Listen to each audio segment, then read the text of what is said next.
ನಮಸ್ಕಾರ, ಯೂಟ್ಯೂಬ್ ಚಾನಲ್ಗೆ ಸ್ವಾಗತ.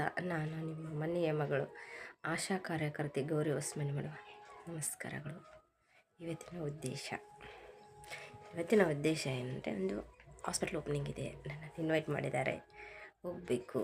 ಅದಕ್ಕಿಂತ ಮುಂಚೆ ಏನು ಮಾಡಿದ್ದೆ ನಾನು ಅಂದರೆ, ಇವತ್ತು ಶುಕ್ರವಾರ ಇರುತ್ತೆ, ಡ್ರೈ ಡೇ ಇರುತ್ತೆ, ನಮ್ಮದು ಸರ್ವೆ ಇರುತ್ತೆ, ಲಾರ್ವಾ ಸರ್ವೆ ಅಂತೇಳಿ ನಾನು ಇವತ್ತು ಬೇಗ ಎದ್ದು ಬೇಗ ಸರ್ವೆ ಮುಗಿಸ್ಕೊಂಡು ಬಂದಿದ್ದೀನಿ. ಯಾಕಂದರೆ ಅಲ್ಲಿ ಇವತ್ತು ಫಂಕ್ಷನ 9ರಿಂದ 11:30 ಒಳಗಡೆ ಅಂತ ಹೇಳಿದ್ದಾರೆ. ಕಾಲ್ ಮಾಡಿ ಕರೆದಿದ್ದಾರೆ, ಮೆಸೇಜ್ ಮಾಡಿದ್ದಾರೆ, ಬನ್ನಿ ಮೇಡಮ್ ನೀವು ಅಂತೇಳಿ. ಹಾಗಾಗಿ ನಾನು ಹೋಗ್ತಾ ಇದ್ದೀನಿ. ಅಲ್ಲಿ ಹೊಸಮನೆ ಹಾಸ್ಪಿಟ್ಲ್ ಓಪನಿಂಗ್ ಇದೆ ಇವತ್ತು, ಹೋಗ್ತಾ ಇದ್ದೀನಿ. ನಾನು ಆಲ್ರೆಡಿ ನಾನು ರೂಟೀನ್ ವರ್ಕ್ ಮುಗಿಸ್ಕೊಂಡಿದ್ದೀನಿ.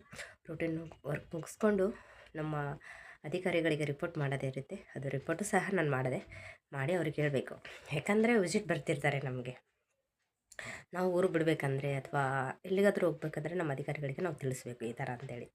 ನಾನು ಅವರಿಗೆ ಕಾಲ್ ಮಾಡಿ ರಿಪೋರ್ಟ್ ಬೇಗ ಕೊಟ್ಟೆ. ಯಾಕೆ ಬೇಗ ಅಂತ ಕೇಳಿದರು. ಇಲ್ಲ ಸರ್, ಈ ಥರ ಫಂಕ್ಷನ್ ಇದೆ, ನಾನು ಫಂಕ್ಷನ್ಗೆ ಹೋಗ್ತಾ ಇದ್ದೀನಿ, ಹಾಗಾಗಿ ನಾನು ಬೇಗ ಸರ್ವೆ ಮುಗಿಸಿದ್ದೀನಿ ಅಂತೇಳಿ ಸರ್ಗೆ ರಿಪೋರ್ಟ್ ಮಾಡಿ, ಮತ್ತು ಅವರು ವಿಸಿಟ್ ಬಂದರೆ ಕಷ್ಟ, ನಾನು ಇರಲ್ಲ ಊರಲ್ಲೇ, ಫಂಕ್ಷನ್ಗೆ ಹೋಗ್ತಾ ಇದ್ದೀನಿ, ಹಾಸ್ಪಿಟ್ಲ್ ಓಪನಿಂಗ್ ಇದೆ, ಹಾಸ್ಪಿಟ್ಲಿಗೆ ಹೋಗ್ತಾ ಇದ್ದೀನಿ. ಹಾಗಾಗಿ ನಾನು ಅವ್ರಿಗೆ ರಿಪೋರ್ಟ್ ವರದಿ ಮಾಡಿ ನಾನು ಅವ್ರಿಗೆ ಹೇಳಿದೆ, ನಾನು ಈ ಥರ ಇರಲ್ಲ, ನಾನು ಫಂಕ್ಷನ್ ಇದೆ, ಓಪನಿಂಗ್ ಇದೆ, ಅಲ್ಲಿ ಹೋಗ್ತಾ ಇದ್ದೀನಿ ಅಂತೇಳಿ ಓಕೆ ಅಂತೇಳಿ ಹೇಳಿದ್ದಾರೆ.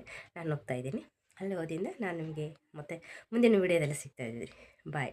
ಓಹ್, ನಮ್ಮ ಪುಟ್ಟಮ್ಮ ಲೈಲಾ ಹೊರಗಡೆ ಇದ್ದಾಳೆ, ಈಗ ಅವಳನ್ನ ಒಳಗೆ ಹಾಕಿ ಹೋಗ್ಬೇಕೀಗ. ಅದು ಒಂದು ಕಷ್ಟ ನಮಗೆ.